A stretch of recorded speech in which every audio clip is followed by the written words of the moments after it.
মথুরা বৃন্দাবন ভগবান শ্রীকৃষ্ণের জন্মভূমি ও লীলাক্ষেত্র, হিন্দু সনাতন ধর্মের ও ভারতবর্ষের এক উল্লেখযোগ্য তীর্থস্থান এই ব্রজভূমি।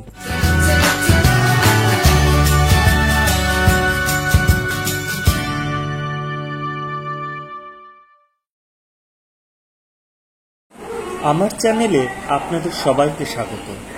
মথুরার দোলের কথা অনেক শুনেছি, তাই এবার চাক্ষুষ করতে রাধে রাধে বলে বেরিয়ে পড়লাম মথুরা বৃন্দাবন ঘুরতে। আমরা বেরিয়ে পড়েছি মথুরার উদ্দেশ্যে। এটা শিয়ালদা আজমির সুপারফাস্ট এক্সপ্রেস। আমাদের ট্রেন ছিল কাল রাত 11টার সময়, বাট এখন train more than 12 hours late. এখন দুপুর নেক্সট ডে দুপুর এখন 12:30টারও বেশি। ট্রেন এখনও ছাড়েনি, আমরা ওয়েট করছি।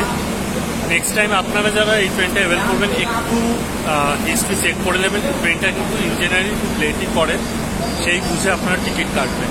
এবার আমরা দেখি ট্রেন কখন ছাড়ে আর কখন আমরা গিয়ে মথুরাতে পৌঁছই। আমরা অ্যাকচুয়ালি আগ্রায় পৌঁছাবো, আগ্রায় হল্ট করে দেন মথুরা বৃন্দাবন যাব।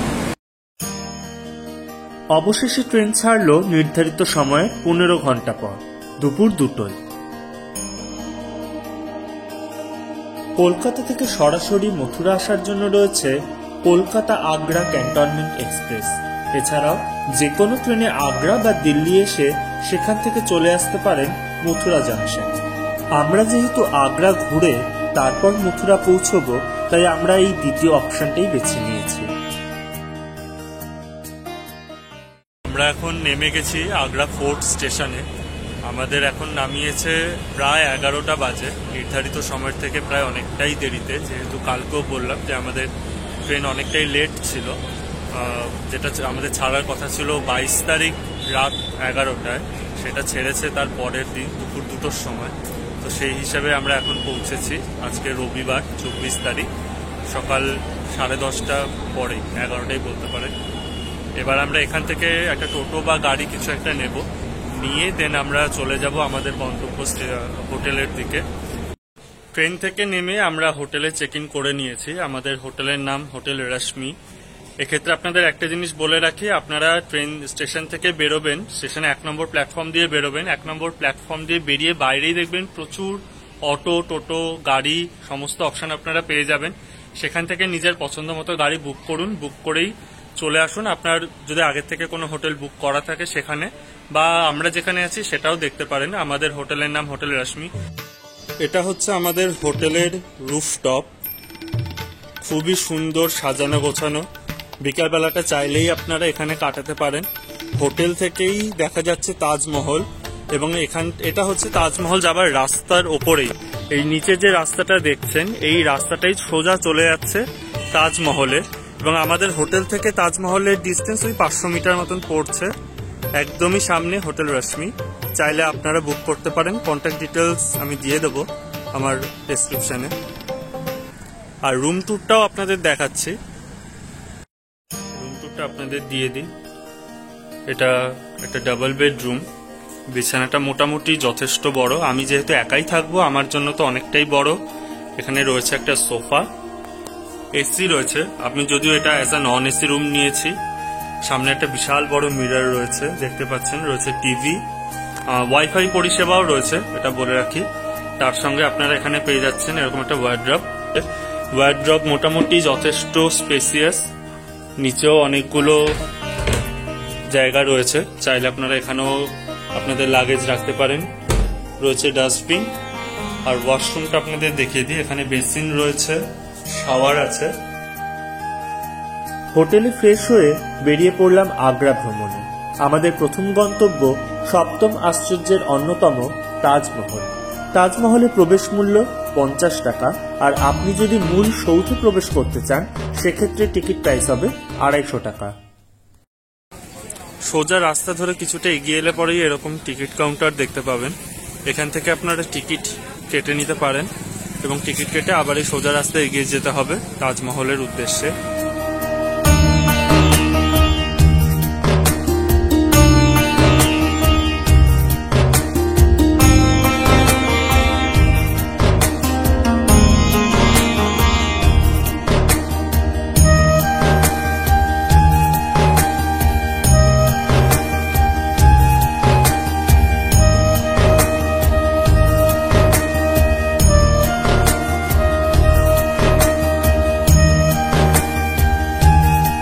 যমুনা নদীর ধারে অবস্থিত তাজমহল এ যেন সত্যিই এক বিস্ময়। তাজমহল ঘুরে চলে আসুন আগ্রা ফোর্ট দেখতে। প্রবেশ মূল্য 50 টাকা।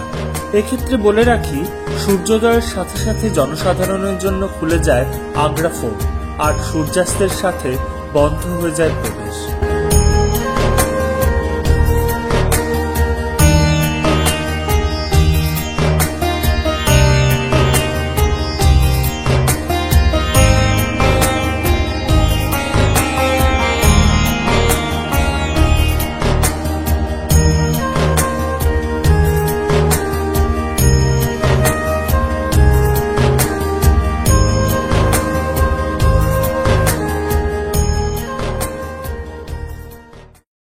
আমাদের আগ্রা ফোর্ট ঘুরতে ঘুরতে এখন প্রায় বিকেল হয়েই গেছে, কিন্তু বিকেলের আগ্রা ফোর্টের কিন্তু একটা আলাদা সৌন্দর্য আছে।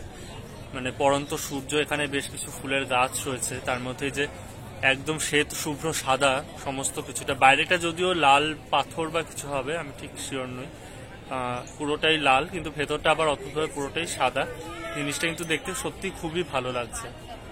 আপনারা যদি আসেন আমি বলবো একবার বিকেলের দিকে আগ্রা ফোর্ট আসতেই পারে। আগ্রার বুকে নেমে এলো অন্ধকার, কিন্তু অন্ধকার বিদীর্ণ করে জেগে উঠল উৎসবের ধ্বনি। হোলির আগের দিন আগ্রার বুকে এ যেন এক অন্য পরিবেশ। রাধে রাধে ধ্বনিতে মুখরিত চারিদিক।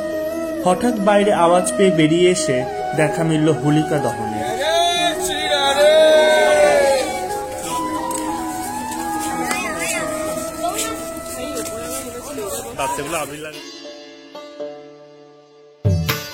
সময়ের অভাবে আগ্রা ভ্রমণ এটুকুই। তবে আপনাদের হাতে সময় থাকলে সাথে ঘুরে নিতে পারেন ফতেপুর সিক্রি। এবার আমাদের পথ চলা মথুরার উদ্দেশ্যে। গুড মর্নিং, আরেকটা সকালে আপনাদের স্বাগত।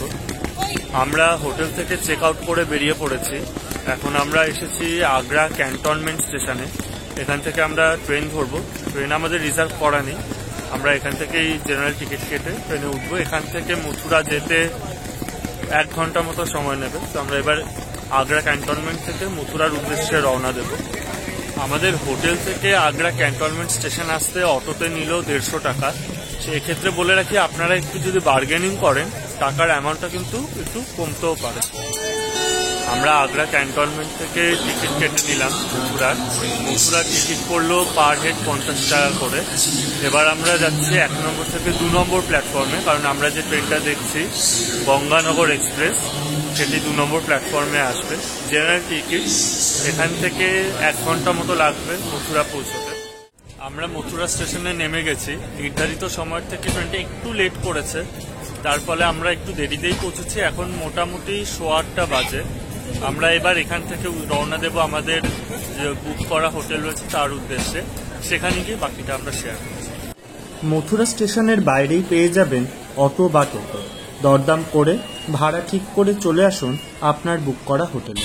আমরা আগ্রা ক্যান্টনমেন্ট স্টেশন থেকে ট্রেন ধরে চলে এসেছি মথুরা জাংশনে। সেখান থেকে আমরা জাস্ট একটা অটো নিয়ে নিয়েছি আমাদের হোটেল রাঘব রেসিডেন্সি। রাঘব রেসিডেন্সির লোকেশনটা আপনাদেরকে জানিয়ে দিই। আপনি যদি শ্রীকৃষ্ণ জন্মভূমি থেকে আসেন তাহলে ওখানে পোত্রাকুণ্ড রয়েছে শ্রীকৃষ্ণ জন্মভূমির একদম পাশে, এবং পোত্রাকুণ্ডের সামনে থেকে একটি ব্রিজ স্টার্ট হয়েছে। এই দেখতে পাচ্ছেন ব্রিজটা। এই ব্রিজটা শেষ হলে পরেই হচ্ছে হোটেল রাঘব গেস্ট হাউস। হোটেলে লাগেজ রেখে বেরিয়ে পড়েছিলাম দোল খেলতে। তবে বলা বাহুল্য, বাদরের উৎপাত আর রং জলের থেকে মুঠোফোনকে বাঁচাতে সেভাবে কিছুই ভিডিও করা হয়ে ওঠেনি। ভিডিও না করতে পারার আফসোস থাকলেও একথা বলতেই পারি যে এমন দোল আপনি আর কোথাও দেখতে পাবেন না। সারাদিনের হোলি খেলার পর আমরা এখন বিকেলবেলা এসেছি আবারও শ্রীকৃষ্ণ জন্মভূমি দর্শন করতে, কারণ সকালে প্রচন্ড ভিড় থাকায় আমরা ভেতরে ঢুকতে পারিনি। আরেকটা খুব সুন্দর জিনিস, শ্রীকৃষ্ণ জন্মভূমির একদম উল্টো দিকেই পোত্রাকুণ্ড। এখানে দেখতে পাচ্ছেন খুব সুন্দর করে সাজানো, আলোকমালায় সুসজ্জিত পোত্রাকুণ্ড। এবার আমরা ধীরে পায়ে এগিয়ে যাব শ্রীকৃষ্ণ জন্মভূমির দিকে। এই সোজা রাস্তা ধরে এগিয়ে গেলেই বাঁ হাতে পড়বে শ্রীকৃষ্ণ জন্মভূমি। আশেপাশে প্রচুর ভেজ খাবারের দোকান। বলে রাখি এখানে কিন্তু নন ভেজ খাবার পাওয়া যায় না বললেই চলে, পাওয়া যায়ই না।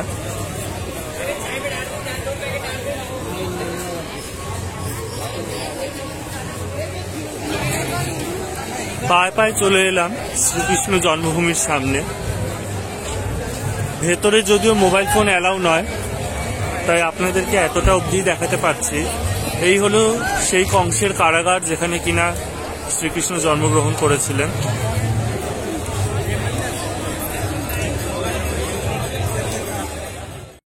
আমরা এখন বেরোলাম শ্রীকৃষ্ণ জন্মভূমি থেকে। আমরা আজ সকালে এসেছিলাম দর্শন করতে, কিন্তু ভিড়ের জন্য দর্শন করতে পারিনি, একটা আফসোস ছিল। কিন্তু এই সন্ধ্যায় দর্শন করে সমস্ত আফসোস মিটে গেছে। অপূর্ব দর্শন হলো আমাদের, এবং আমরা জানতাম না, নিজেদের অজান্তেই দেখলাম রাত্রি 8:30 থেকে এখানে একটি লাইট অ্যান্ড সাউন্ড শো হয়। আপনারাও যারা আসবেন, যদি আপনারা এই লাইট অ্যান্ড সাউন্ড শো দেখতে চান, রাত্রি 8:30টার সময় থাকবেন। আরও একটা নতুন সকাল। আমরা এখন বেরিয়ে পড়েছি দ্বারকাধীশ টেম্পল বিশ্রামঘাটের উদ্দেশ্যে। এছাড়া বৃন্দাবনেরও কিছু মন্দির আমরা ঘুরে দেখব। প্রথমে আমরা হোটেল থেকে বেরিয়ে এখন যাব দ্বারকাধীশ টেম্পল এবং তারপরে বিশ্রামঘাট। তারপরে সেখান থেকে আমরা টোটো নিয়ে চলে যাব বৃন্দাবন, এবং বৃন্দাবনে প্রচুর মন্দির আছে, সেই সমস্ত মন্দিরে আমরা একটা করে ঘুরে দেখব।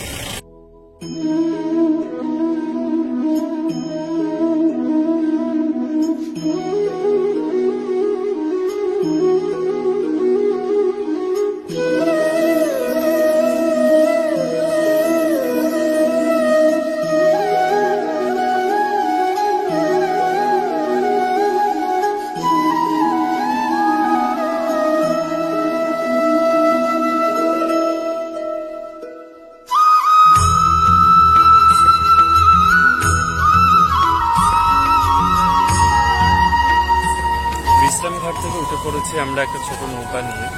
এখানে আশেপাশে বেশ কয়েকটা ঘাট আমাদের ঘুরে দেখাবে।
এবারের সফর এখানেই শেষ।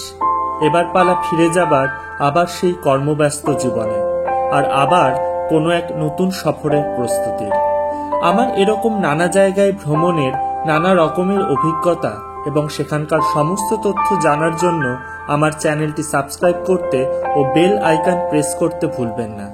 আর এই ভিডিওটি ভালো লাগলে অবশ্যই লাইক, শেয়ার এবং কমেন্ট করবেন। দেখা হচ্ছে আবারও এক নতুন ভ্রমণের কাহিনী নিয়ে।